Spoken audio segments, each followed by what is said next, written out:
वालेकुम। आज के हमारे इस लेक्चर में हम वर्ब और उसके डिफरेंट टाइप्स को पढ़ेंगे। हमारा आज का लेक्चर पार्ट्स ऑफ स्पीच वाले सीरीज़ की कंटिन्यूएशन है और इस लेक्चर के एंड में मैंने आपको एक फॉर्मेट बताया है कि ये सारे टेस्ट में कैसे पूछे जाते हैं। ठीक है बच्चों, तो वीडियो को एंड तक देखें ताकि आपको ये सारी चीज़ें बेहतर तरीके से समझ में आए। सबसे पहले मैं आपको ये बताऊंगा कि वर्ब क्या होता है। क्या वर्ब सिर्फ एक एक्शन को वर्ब कहा जाता है या कोई दूसरी चीज़ भी वर्ब कहलाती है। और आज के हमारे इस लेक्चर को मैंने दो पार्ट्स में डिवाइड किया है। आज का एक पार्ट कल आएगा। आज इसकी वजह ये थी कि वीडियो बहुत लेंदी हो जाती है और उसको बच्चे दिलचस्पी से नहीं देख पाते और सारे कॉन्सेप्ट्स बेहतर तरीके से समझ भी नहीं पाते। तो मैं आपसे गुजारिश करूंगा चैनल को ज़रूर सब्सक्राइब करें ताकि आने वाला वीडियो आपको टाइम पे मिल सके। स्टार्ट करते हैं अपने लेक्चर को। सबसे पहले समझते हैं वर्ब्स क्या होते हैं। वर्ब्स तीन चीज़ों को एक्सप्रेस करते हैं, रिप्रेजेंट करते हैं। सबसे पहले एक्शन, प्रोसेस और स्टेट। ये तीन जो चीज़ें हैं हमारी, एक्शन, स्टेट या प्रोसेस, ठीक है, इन तीनों स्टेट्स को या सिचुएशंस को जो वर्ड्स रिप्रेजेंट करते हैं उनको वर्ब्स कहा जाता है। ठीक है, एग्जाम्पल्स को देख लेते हैं ताकि हमें ये चीज़ें बेहतर समझ में। यहाँ पे सबसे पहली एग्जाम्पल मैंने लिखी हुई है, they fought for the rights. ठीक है बच्चों, यहाँ पे जो फॉट है वो सेकंड फॉर्म ऑफ वर्ब है और ये एक एक्शन है जो कि परफॉर्म किया जाता है। ठीक है, ऐसी चीज़ जो परफॉर्म की जाए उसको एक्शन कहते हैं और यहाँ पे ये किसी एक्शन को रिप्रेजेंट कर रहा है। तो ऐसा वर्ड जो किसी एक्शन को रिप्रेजेंट करे तो उसको हम वर्ब कहते हैं। दूसरा प्रोसेस। प्रोसेस मीन्स कोई प्रोसीजर, कोई ऐसी सीक्वेंस ऑफ इवेंट्स जो कि किसी एक चीज़ को जन्म दे। अब यहाँ पे जैसे मैंने लिखा हुआ आई फील इल।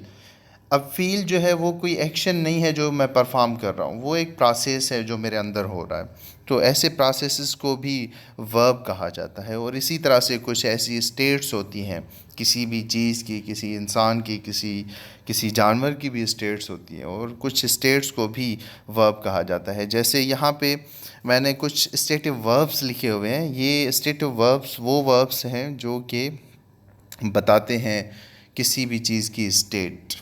ठीक है बच्चों, यहाँ पे जैसे लिखा we are what we believe we are. अब यहाँ पे एक वर्ब भी मैंने लिखा हुआ है, ये वर्ब बिलीव जो है, ये वर्ब जो है ये भी स्टेटिव वर्ब्स को रिप्रेजेंट करते हैं। ठीक है बच्चों, और जहाँ तक एज़ फार एज़ हम देखें इन चीज़ों को तो जो ऑक्सिलरी वर्ब्स होते हैं वो स्टेटिव वर्ब्स कहलाते हैं और वही स्टेटिव या स्टेट्स को बयान करते हैं। ठीक है बच्चों, इन चीज़ों को बेहतर समझने के लिए आप ये दोनों पार्ट्स देखें क्योंकि स्टेटिव वर्ब्स आगे हमारी एक टाइप हैं वर्ब की जिनको हम डिस्कस करेंगे। तो वीडियो के साथ जुड़े रहें एंड तक। आज के जो दो टाइप्स हम सीखेंगे वो है फाइनाइट वर्ब्स और नॉन फाइनाइट वर्ब्स। इन दोनों को डिफ्रेंशिएट कैसे किया जाता है ये देख लेते हैं। सबसे पहले फाइनाइट वर्ब्स वो वर्ब्स होते हैं जिनका सब्जेक्ट के साथ डायरेक्ट रिलेशनशिप होता है। ठीक है बच्चों, फाइनाइट वर्ब्स वो वर्ब्स होते हैं जिनका सब्जेक्ट के साथ डायरेक्ट रिलेशनशिप होता है। अब सब्जेक्ट क्या है? सब्जेक्ट किसी भी एक्शन का डूअर, मीन्स कोई भी अगर सेंटेंस लिखते हैं तो उस सेंटेंस में जो सबसे पहला नाउन या प्रोनाउन हम लिखते हैं वो हमारा सब्जेक्ट होता है। जैसे यहाँ पे प्रोनाउन लिखा हुआ है I swim in the water. ठीक है बच्चों, यहाँ पे आई सब्जेक्ट है और उसके बाद स्विम जो है हमारा वर्ब है। अब आई का स्विम के साथ डायरेक्ट लिंक है, बीच में ऐसी कोई दूसरी चीज़ नहीं है। वो बता रहा है कि ये सब्जेक्ट क्या करता है, स्विम। ठीक है, तो ऐसे वर्ब्स जिनका सब्जेक्ट के साथ डायरेक्ट लिंक हो तो वो फाइनाइट वर्ब्स कहलाते हैं। और इनकी एक और निशानी भी है, जो फाइनाइट वर्ब्स होते हैं वो मेन वर्ब्स होते हैं और वो किसी एक टेंस को रिप्रेजेंट करते हैं। ठीक है बच्चों, यहाँ पे I swim in the water ये प्रेजेंट इंडेफिनिट टेंस को रिप्रेजेंट कर रहा है। उसकी वजह क्या है? क्योंकि प्रेजेंट इंडेफिनिट टेंस का जो स्ट्रक्चर है वो होता है present subject plus first form of verb जिसको बेसिक फॉर्म ऑफ वर्ब कहा जाता है और उसके बाद ऑब्जेक्ट। तो इस सेंटेंस में हमें ये स्ट्रक्चर मिलता है, इसी वजह से हम कह सकते हैं कि ये प्रेजेंट इंडेफिनिट टेंस को रिप्रेजेंट कर रहा है।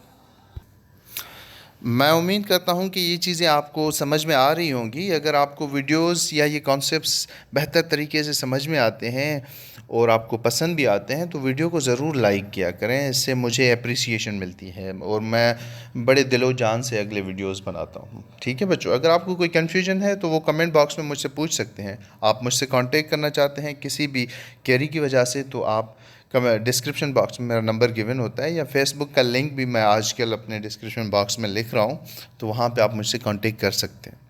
ठीक है बच्चों, उसके बाद हम समझते हैं non finite verbs. Non finite verbs को मैंने पहले भी जेरेंट्स, इन्फिनिटिव्स और पार्टिसिपल्स वाली सीरीज़ में डिस्कस किया हुआ है। आज इसको डिटेल से डिस्कस करेंगे। नॉन फाइनाइट वर्ब्स वो वर्ब्स होते हैं जो किसी भी टेंस को रिप्रेजेंट नहीं करते। ठीक है, किसी भी टेंस को रिप्रेजेंट नहीं करते। इसकी एग्जाम्पल देख लेते हैं तब हमें समझ में आएगा। I find it difficult to comprehend this concept, या जो भी आगे लिखें आप। ठीक है, मैंने सिर्फ यहाँ पे नॉन फाइनाइट को डिस्कस करना है। टू कॉम्प्रीहेंड जो है ये हमारा नॉन फाइनाइट वर्ब है। क्यों नॉन फाइनाइट वर्ब है? इसकी एक निशानी ये है कि ये किसी भी टेंस को रिप्रेजेंट नहीं करता। जैसे कि मैं आपसे पूछूं कि आप टू कॉम्प्रीहेंड को देखकर मुझे बताएं कि ये कौन सा टेंस है, तो आप नहीं बता पाएंगे, क्योंकि किसी भी सेंटेंस का टेंस बताने के लिए आपको मेन वर्ब को देखना पड़ता है। यहाँ पे मेन वर्ब है फाइंड, जो कि फाइनाइट वर्ब है। ठीक है बच्चों, तो जो नॉन फाइनाइट वर्ब्स होते हैं वो किसी भी टेंस को रिप्रेजेंट नहीं करते, और नॉन फाइनाइट वर्ब्स हमेशा या तो पार्टिसिपल्स होंगे, या इन्फिनिटिव्स होंगे, या जेरेंट्स होंगे। पार्टिसिपल्स के दो टाइप्स हैं, प्रेजेंट पार्टिसिपल और पास्ट पार्टिसिपल।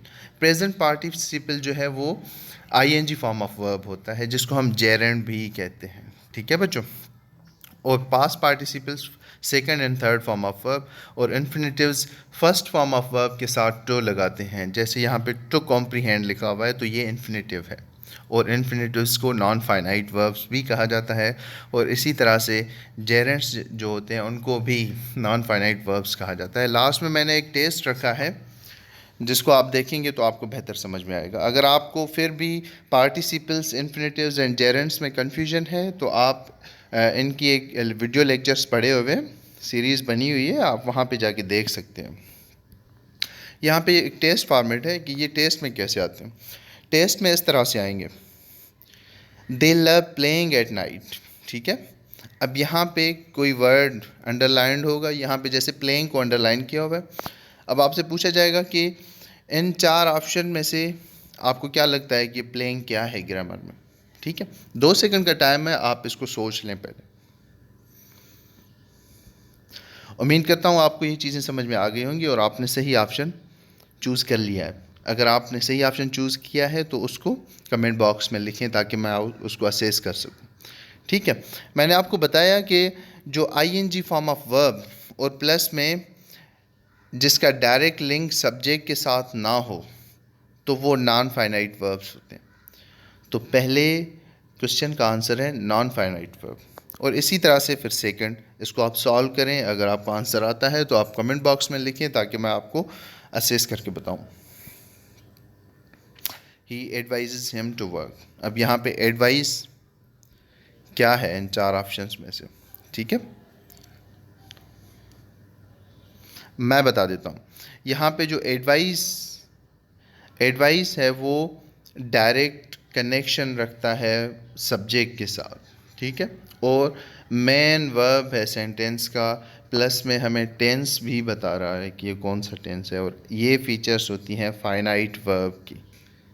ठीक है बच्चों, इसी तरह से अगर आप इन कॉन्सेप्ट्स को बड़े गौर और फिक्र से समझते हैं तो आपके जो 20% मार्क्स होते हैं मेडिकल के टेस्ट में या इंजीनियरिंग के टेस्ट में 10 मार्क्स आते हैं। अभी नस्ट का टेस्ट होने वाला है। ठीक है बच्चों, उसमें 10% जो है वो इंग्लिश का पोर्शन होता है, और इसी तरह से हर इंग्लिश के पोर्शन में यही चीज़ें आती हैं। आपने अगर इनको बेहतर तरीके से समझ लिया है तो आप बड़े आराम से कर लेंगे। इसके साथ साथ मैं आपसे गुजारिश करूंगा कि चैनल को ज़रूर सब्सक्राइब करें, वीडियोस को लाइक करें, शेयर करें दूसरे बच्चों के साथ, ताकि वो भी इस चीज़ का फ़ायदा ले सकें। और सब्सक्राइब इसी वजह से करें क्योंकि अपकमिंग वीडियोस बहुत इन्फॉर्मेटिव होंगी और आपको बहुत ज़्यादा फ़ायदा होगा। अपना ख्याल रखिएगा। अल्लाह हाफ़िज़।